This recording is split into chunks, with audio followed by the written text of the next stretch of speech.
नमस्कार, ये all India radio के विदेश प्रसारण प्रभाग की हिंदी सेवा है। इंग्लैंड, पश्चिम यूरोप, दक्षिण पूर्व एशिया, पूर्वी अफ्रीका, मॉरिशस, पश्चिम एशियाई देशों और खाड़ी देशों के लिए लक्षित हिंदी सेवा के इस सोशल मीडिया कार्यक्रम में आप सभी का स्वागत है। पेश है ESD न्यूज मैगजीन।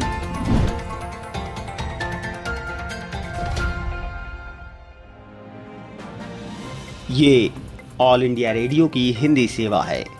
अब आप मनोज कुमार चौधरी से राष्ट्रीय और अंतर्राष्ट्रीय जगत के समाचार सुनिए।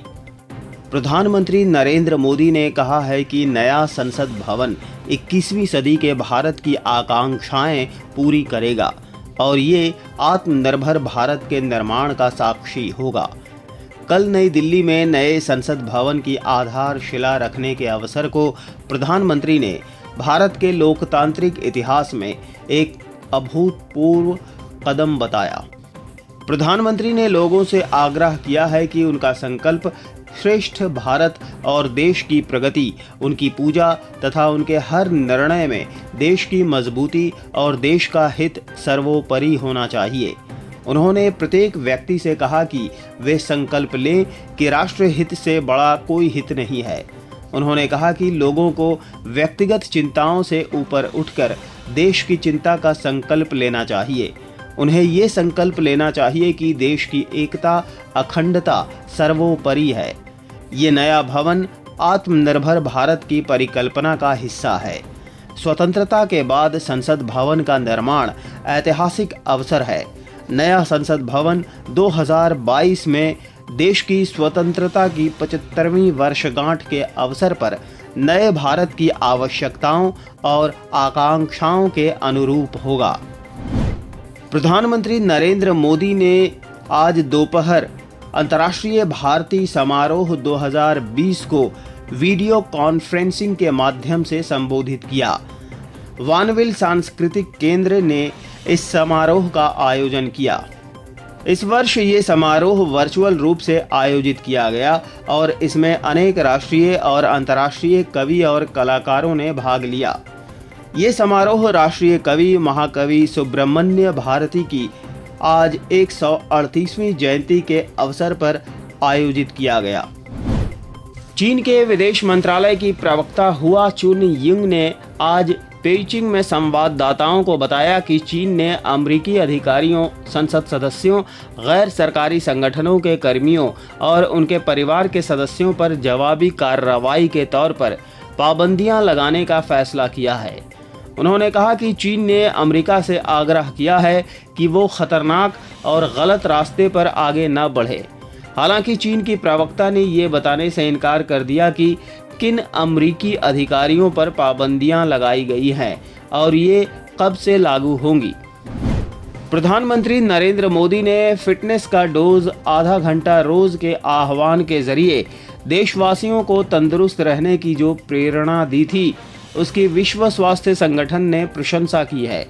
एक ट्वीट में विश्व स्वास्थ्य संगठन ने कहा है कि वो इस अभियान के जरिए लोगों को शारीरिक गतिविधियां करने को प्रेरित करने की पहल की तारीफ करता है। इस कार्यक्रम का शुभारंभ केंद्रीय युवा कार्य और खेल मंत्री किरेन रिजिजू ने राष्ट्रव्यापी फिट इंडिया मूवमेंट के तहत किया था। उन्हें इसके लिए बॉलीवुड खिलाड़ियों, लेखकों, डॉक्टरों और फिटनेस विशेषज्ञों से भरपूर समर्थन मिला। सभी लोगों ने तंदुरुस्त रहने के लिए रोजाना 30 मिनट व्यायाम करने के मूल मंत्र को अपनाने की प्रेरणा दी। भारत और नेपाल ने द्विपक्षीय बबल समझौते के तहत एक दूसरे देश के लिए विमान सेवाएं शुरू करने का फैसला किया है। दुनिया के कई अन्य देशों के साथ भी भारत ने द्विपक्षीय आधार पर विमान संचालन की इस तरह की व्यवस्था की है।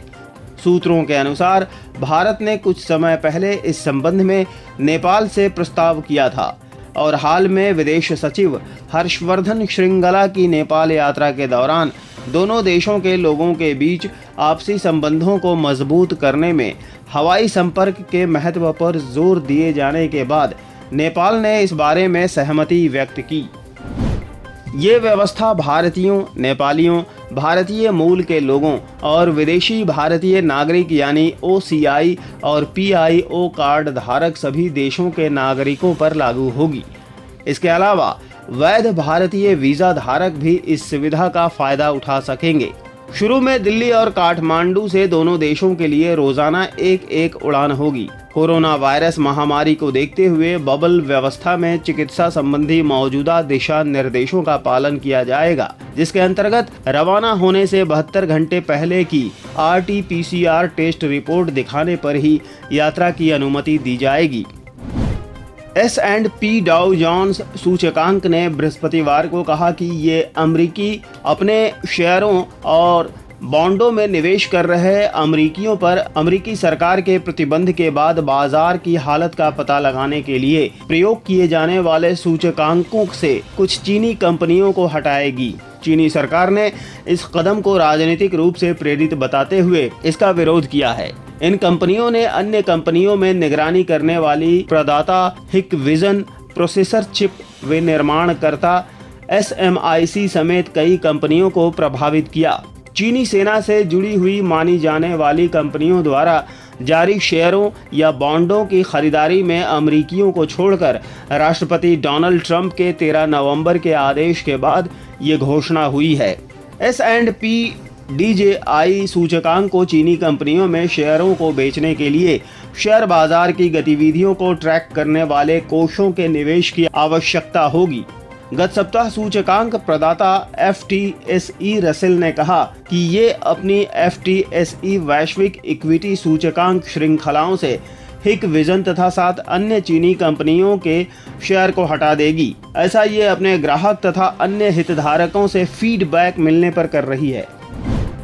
आधिकारिक समाचार एजेंसी BSS ने कहा कि बृहस्पतिवार को बांग्लादेश में भारत के उच्चायुक्त विक्रम दुराईस्वामी ने बांग्लादेश की प्रधानमंत्री शेख हसीना के साथ ढाका में उनके आधिकारिक आवास गनो भवन में औपचारिक मुलाकात की। इस बैठक के दौरान कोविड-19 वैक्सीन के लिए बांग्लादेशी पेशेवरों की सेवा सुपुर्दगी क्षमता को बढ़ाने में योगदान करने संबंधी उन्होंने भारत की इच्छा व्यक्त की।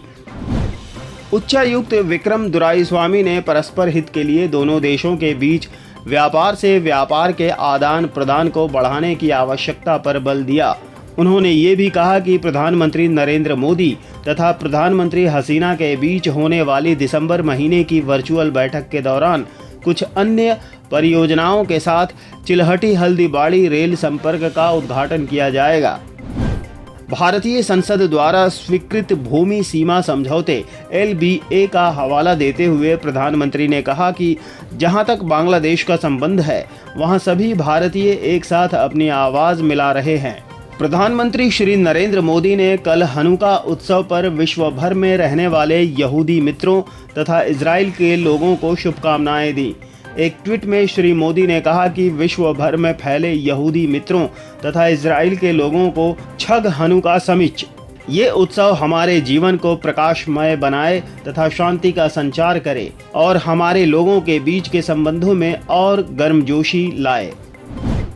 कल अमेरिका में जॉर्जिया, मिशिगन, पेंसिल्वेनिया तथा विस्कॉन्सिन ने अमेरिकी सर्वोच्च न्यायालय को टेक्सास द्वारा दायर एक मुकदमे तथा नवनिर्वाचित राष्ट्रपति जो बाइडेन की चुनावी जीत को अस्वीकार करने संबंधी राष्ट्रपति डोनाल्ड ट्रंप के दावे को खारिज करने को कहा है। इन राज्यों का कहना है कि इस मुकदमे में किसी तरह की वास्तविकता या कानूनी आधार नहीं है तथा ये झूठी दावेदारी है। ब्रिटिश प्रधानमंत्री बोरिस जॉनसन का कहना है कि ऐसी एक प्रबल संभावना दिखती है कि यूके EU के साथ एक पोस्ट ब्रेक्जिट व्यापार समझौते को करने में असफल रहेगा। ब्रसेल्स में EU के प्रमुख के साथ बैठक के बाद पहली बार बोलते हुए PM ने कहा कि अब दृढ़ता दिखाने का समय आ गया है और किसी तरह का कोई समझौता नहीं होने के लिए लोगों को तैयार रहना चाहिए। बातचीत अभी भी जारी है। 31 दिसंबर तक EU के व्यापार नियमों के पालन करने से UK के रुकने के पहले एक समझौता करने का समय निकला जा रहा है। प्रतिस्पर्धा के नियम तथा मछली पकड़ने के अधिकारों समेत मुख्य क्षेत्रों में शुरुआती हफ्तों की अधिकारियों की गहन बातचीत बाधाओं पर काबू पाने में असफल हो चुकी है। बुधवार को श्री जॉनसन ने यूरोपीय आयोग की अध्यक्ष उर्सुला वॉन डेर लेयन के साथ बैठक की, लेकिन एक सहमति पर पहुंचने में वे असफल रहे। इसके साथ ही ये समाचार बुलेटिन समाप्त होता है। नमस्कार।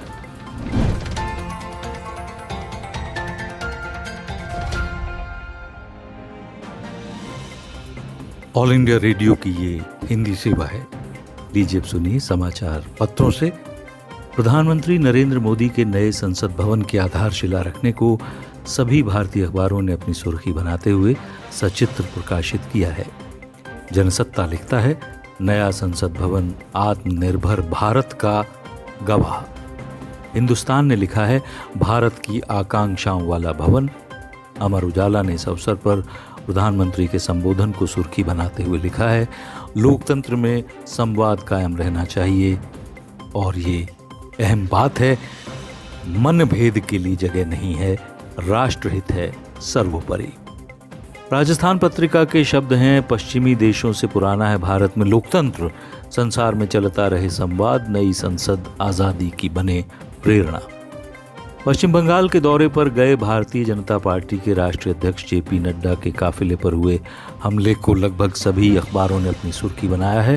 हिंदुस्तान लिखता है, बंगाल में नड्डा के काफिले पर हमला, केंद्र ने मांगी रिपोर्ट। केंद्रीय शिक्षा मंत्री डॉक्टर रमेश पोखरियाल निशंक के शिक्षा संवाद के संस्करण में शिक्षकों, अभिभावकों और छात्रों के साथ बातचीत पर राष्ट्रीय सहारा ने लिखा है, छात्र नई शिक्षा नीति के ब्रांड एम्बेसडर, जेईई मेंस वर्ष में 4 बार आयोजित कराने का प्रस्ताव। जनसत्ता ने विश्व स्वास्थ्य संगठन की 2019 ग्लोबल हेल्थ एस्टीमेट रिपोर्ट को अपनी हेडलाइन बनाते हुए लिखा है कि और भी गम हैं कोरोना के सिवा, संभालिए दिल को, सबसे ज्यादा मौत की वजह यही। आंकड़ों के अनुसार 16% मौतें हृदय की बीमारी से होती हैं और मधुमेह से मरने वालों की संख्या 70% तक बढ़ी है। सुप्रसिद्ध कथक और कथकली का मेल करने वाले अस्ताद देबू के निधन की खबर भी जनसत्ता में छपी है। इसके अतिरिक्त दिल्ली से प्रकाशित होने वाले हिंदी दैनिक समाचार पत्रों ने कई विषयों पर संपादकीय लिखे हैं और दैनिक पंजाब केसरी में आज संपादकीय का शीर्षक है, गौवध रोकने का कानून। अखबार कहता है कि भारतीय संविधान के दिशा निर्देशक सिद्धांतों में ये स्पष्ट लिखा है कि देश में कृषि और पशुधन की वृद्धि के लिए आधुनिकतम वैज्ञानिक उपायों को अपनाते हुए गाय के बछड़े के वध को प्रतिबंधित करते हुए अन्य उपाय किए जाएं और माल ढोने वाले पशुओं के संरक्षण को सुनिश्चित किया जाए। फिर भी देश में गौवध होता है। मध्य प्रदेश, उत्तर प्रदेश समेत कई राज्यों में गौवंश की रक्षा के लिए कड़े कानून लागू हैं। कुछ समय पहले मध्य प्रदेश में गौ संरक्षण के लिए एक काऊ कैबिनेट का गठन किया गया था। अब कर्नाटक विधानसभा में बीएस येदियुरप्पा की सरकार के नेतृत्व वाली भाजपा सरकार ने गौहत्या और मवेशी संरक्षण विधेयक विधानसभा में पारित करा लिया है। विधेयक पारित कराने से पहले विधानसभा परिसर में गाय लाई गई, जहां पशुपालन मंत्री प्रभु चव्हाण ने उसकी पूजा की। इससे पहले गुजरात में गौहत्या करने पर कानून में उम्र कैद और 5 लाख रुपए तक के जुर्माने का प्रावधान किया गया है।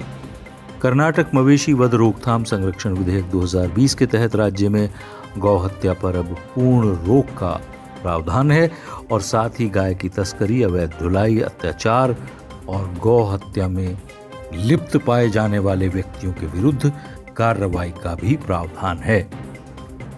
बचपन से लेकर आज तक जब भी मैं किसी मंदिर या धार्मिक कार्यक्रम में जाता हूँ, जयकारों के बीच एक ही स्वर में हम सभी हवा में हाथ उठाकर लहराकर कहते हैं, धर्म की जय हो, अधर्म का नाश हो, प्राणियों में सद्भावना हो, विश्व का कल्याण हो, सत्य सनातन धर्म की जय हो, हिंदू धर्म की जय हो।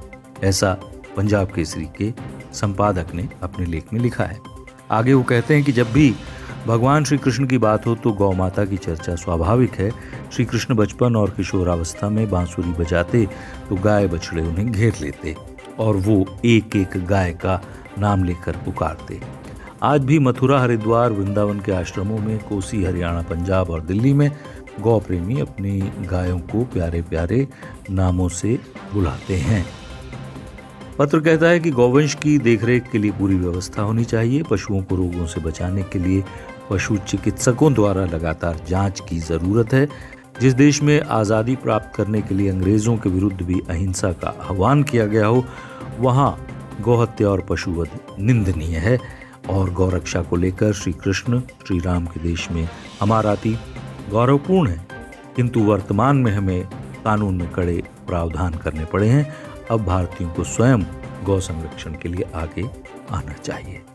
ये थे विचार पंजाब केसरी में प्रकाशित आज के संपादकीय लेख के। तो अभी आप सुन रहे थे समाचार पत्रों से।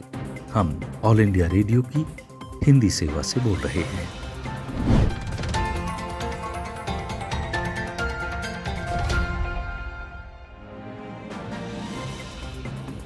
ऑल इंडिया रेडियो की ये हिंदी सेवा है। सामयिक वार्ता में आज विषय है राष्ट्रहित को रखें सर्वोच्च। आलेख है पद्म सिंह का और स्वर मुनीश शर्मा का। प्रधानमंत्री नरेंद्र मोदी ने बृहस्पतिवार को नए संसद भवन की नींव रखी। नई इमारत आत्मनिर्भर भारत की दूरदर्शिता का एक अभिन्न अंग है और स्वतंत्रता के बाद जनता की संसद के निर्माण का ये पहला ऐतिहासिक अवसर भी है। सन 2022 में भारत की स्वाधीनता की 75वीं वर्षगांठ है और ऐसे में ये इमारत एक नए भारत की आवश्यकताओं और आकांक्षाओं दोनों को पूरा करेगी। भूमि पूजन के अवसर पर लोकसभा अध्यक्ष ओम बिरला, केंद्रीय गृह मंत्री अमित शाह, रक्षा मंत्री राजनाथ सिंह, कई वरिष्ठ मंत्री, सांसद और आमंत्रित मेहमान उपस्थित थे। इस अवसर पर एक सर्वधर्म प्रार्थना सभा का आयोजन भी किया गया। इस अवसर पर बोलते हुए प्रधानमंत्री ने कहा कि यह भारत के लोकतांत्रिक इतिहास में एक मील का पत्थर है और ये विचार भारतीयता से ओतप्रोत है। उन्होंने कहा कि इस निर्माण का प्रारंभ हमारी लोकतांत्रिक परंपराओं के सबसे महत्वपूर्ण चरणों में से एक है। उन्होंने नए संसद भवन के निर्माण में भारत की जनता से सहयोग का आह्वान भी किया। उन्होंने कहा कि भारतीय स्वतंत्रता के 75 वर्ष पूरे होने पर इससे अधिक सुंदर और पवित्र भला और क्या हो सकता है कि हमारी संसद की एक नई इमारत बुलंद होने जा रही है। प्रधानमंत्री मोदी ने उस पल को स्मरण किया जब सन 2014 में बतौर सांसद वो पहली बार संसद भवन में प्रविष्ट हुए थे। उन्होंने कहा कि संसद में प्रवेश से पहले उन्होंने लोकतंत्र के मंदिर की चौखट पर अपना सर झुकाया था और प्रणाम किया था। श्री मोदी ने कहा कि नए संसद भवन में ऐसी कई नई चीजें होंगी जिनसे सांसदों की कार्य कुशलता बढ़ जाएगी और उनकी कार्य संस्कृति में आधुनिकता आ पाएगी। उन्होंने ये भी कहा कि यदि पुराने संसद भवन ने स्वतंत्रता के पश्चात भारत को एक नई दिशा दी है, तो संसद की ये नई इमारत एक आत्मनिर्भर भारत की साक्षी बनेगी। यदि पुराने संसद भवन में देश की आवश्यकताएं पूरी करने के लिए काम हुआ, तो नए भवन में 21वीं सदी के भारत की आकांक्षाएं पूरी होंगी। श्री मोदी ने कहा कि दुनिया के अन्य स्थानों पर लोकतंत्र का तात्पर्य चुनाव प्रक्रिया, शासन और प्रशासन से है, लेकिन भारत में ये जीवन मूल्यों, जीवन पद्धति और देश की आत्मा से जुड़ा है। भारत में लोकतंत्र सदियों के अनुभव से विकसित हुआ है। भारत के लोकतंत्र में जीवन मंत्र, जीवन तत्व और एक प्रकार की व्यवस्था का भाव निहित है। उन्होंने कहा कि भारत की लोकतांत्रिक शक्ति देश के विकास को एक नई ऊर्जा दे रही है और देशवासियों में एक नया विश्वास भी भर रही है। उन्होंने ये याद दिलाया कि हर वो सदस्य जो संसद में प्रवेश करता है वो जनता और संविधान के प्रति जवाबदेह है। भारत के लोकतंत्र में यदि हम देखें तो हर आने वाले वर्ष के साथ नई ऊर्जा आई है और प्रत्येक चुनाव में मतदाताओं की भागीदारी भी बढ़ती गई है। भारत में लोकतंत्र शासन के साथ ही मतभेदों को सुलझाने का भी माध्यम रहा है। विभिन्न प्रकार का नजरिया एक जीवंत लोकतंत्र को और शक्तिमय बनाता है। प्रधानमंत्री ने कहा कि लोकतंत्र इस लक्ष्य को लेकर आगे बढ़ा है कि मतभेद की गुंजाइश तो रहती ही है। नीतियां और राजनीति अलग हो सकती हैं, लेकिन राजनेता जनसेवा के लिए हैं। इस लक्ष्य के मद्देनजर कोई मतभेद नहीं होना चाहिए। प्रधानमंत्री ने कहा कि बहस और मतभेद चाहे बाहर हो या संसद के अंदर हो, उसमें राष्ट्र सेवा के लिए प्रतिबद्धता सदैव झलकनी चाहिए। प्रधानमंत्री ने जनता से आग्रह किया कि वो लोकतंत्र के प्रति सदैव आशा को जागृत करें, क्योंकि यही संसद भवन के अस्तित्व का आधार है। श्री मोदी ने याद दिलाया कि प्रत्येक वो सदस्य जो संसद में प्रवेश करता है वो जनता और संविधान दोनों के प्रति उत्तरदायी है। उन्होंने कहा, लोकतंत्र के मंदिर में कोई रूढ़ियां नहीं चलती और ये जनप्रतिनिधियों के आचरण से ही पवित्र होता है। श्री मोदी ने कहा कि जनप्रतिनिधियों का समर्पण, उनका सेवा भाव, आचरण और व्यवहार लोकतंत्र के इस मंदिर के प्राण हैं। उन्होंने जनता का आह्वान किया कि भारत को सर्वप्रथम रखते हुए भारत की प्रगति और विकास की पूजा करें और उनके प्रत्येक निर्णय से भारत और मजबूत होना चाहिए। उन्होंने देश हित को सर्वोच्च बताते हुए सभी से ये संकल्प लेने को कहा कि उनके लिए देशभक्ति से बड़ा कुछ नहीं होना चाहिए। श्री मोदी ने कहा कि देश के लिए सरोकार व्यक्तिगत सरोकारों से बढ़कर होना चाहिए। देश की एकता और अखंडता से ऊपर तो कुछ भी नहीं होता। देश के संविधान की गरिमा की रक्षा जीवन का सबसे बड़ा लक्ष्य होना चाहिए। अभी आप सुन रहे थे सामयिक वार्ता। हम ऑल इंडिया रेडियो की हिंदी सेवा से बोल रहे हैं। सुनते रहिए हमारे कार्यक्रम। ये था ऑल इंडिया रेडियो के विदेश प्रसारण प्रभाग की हिंदी सेवा का यूट्यूब कार्यक्रम। ESD न्यूज मैगजीन का अगला अंक लेकर हम फिर हाजिर होंगे। अब दीजिए इजाजत। नमस्कार।